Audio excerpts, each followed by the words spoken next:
साले, तू ऑफिस में यहाँ पे जॉब करने आया है या अपनी पढ़ाई करने आया है? और ये क्या जमीन पे बैठे खड़ा हो? वो मेरा पेपर आने वाला है तो उसी की तैयारी कर रहा था मैं। अगर तुझे पेपर की तैयारी करनी है ना तो ये जॉब छोड़ के घर बैठ। यहाँ पे अगर काम करना है ना तो ये कॉपी किताब घर पे रख के आया कर, समझा कि नहीं? लेकिन मैडम आपको मेरे पढ़ाई से दिक्कत क्या है? आखिर मैं अपना काम भी तो कर रहा हूँ ना। तुम जैसे गरीबों को पढ़ने का हक नहीं है। तू सिर्फ अपनी सिक्योरिटी गार्ड की नौकरी कर और हम जैसे अमीरों के तलवे चाट। क्या हुआ श्री? क्यों चिल्ला रही तुम इसके ऊपर? अरे करण देखो ना इसको, ये काम करने के बजाय यहाँ दरवाजे में बैठ के पढ़ाई कर रहा है। अरे तो क्या हुआ, पढ़ने दो उसे। अरे क्यों पढ़ने दूं? तुम बोलो ना इसको, ये यहाँ पे काम करना है या पढ़ने आया है? अरे यार तुम चलो मेरे साथ नीचे चलो। अरे चलो नहीं यार।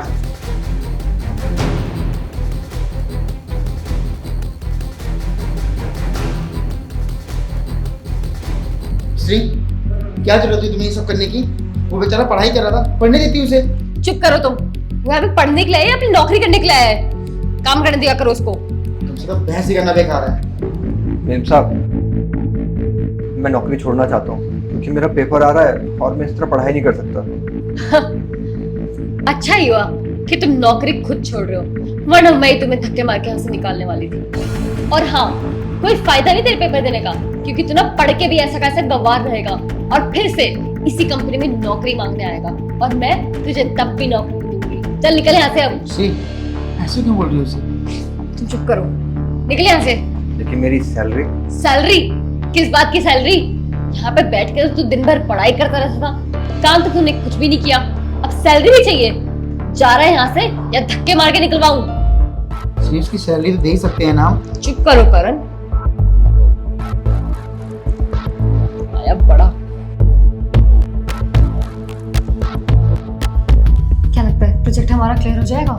हाँ हाँ क्यों नहीं, मैंने अपने दोस्त से बात की थी, उसने नया आईएएस से बात कर ली है। ईशान, तू यहाँ क्या कर रहा है? जाके अपने साहब को बुला। फिर चपड़ासी की नौकरी लगी होगी ना यहाँ। तेरी हिम्मत कैसे हुई अपने साहब की कुर्सी में बैठने की? मैडम, आपकी जानकारी के लिए बता दूं कि अब मैं वो पहले वाला चौकीदार ही रहा जिसकी आपने बेइज्जती की थी। अब मैं इस शहर का आईएएस ऑफिसर हूँ। तू और आईएएस ऑफिसर? तूने अपनी शक्ल देखी है? यकीन नहीं आता ना तो गूगल कर लो, सच का पता खुद चल जाएगा आपको।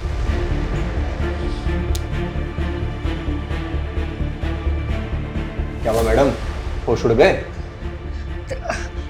ईशान, मुझे नहीं पता था कि तुम्हारी इतनी बड़ी नौकरी लग जाएगी, वरना मैं तुम्हें कभी डिमोटिवेट नहीं करती। लेकिन मुझे एक चीज समझ नहीं आई, तुम इतनी बड़ी पोस्ट पे आए कैसे? मैं बताता हूँ। आपको तो पता ही था कि मैं पढ़ाई कर रहा था, लेकिन आपको शायद ये नहीं पता था कि मैं किस चीज की पढ़ाई कर रहा था। मैं यूपीएससी की तैयारी कर रहा था और किस्मत का खेल तो देखो, मैंने 2 साल में यूपीएससी का एग्जाम क्लियर कर लिया और आज मैं इस शहर का आईएएस ऑफिसर हूँ। ईशान प्लीज, हमारे लिए ये प्रोजेक्ट ना बहुत ज्यादा इंपॉर्टेंट है, इसको प्लीज पास कर दो। बाकी अपने कहे सुने पे। मुझे अच्छे से पता है, समय बदलते ही ना इंसान के हाव भाव कैसे बदल जाते हैं। और रही बात इस प्रोजेक्ट की, तो अगर आप अकेला ही होती ना तो मैं ये प्रोजेक्ट कभी भी पास नहीं करता।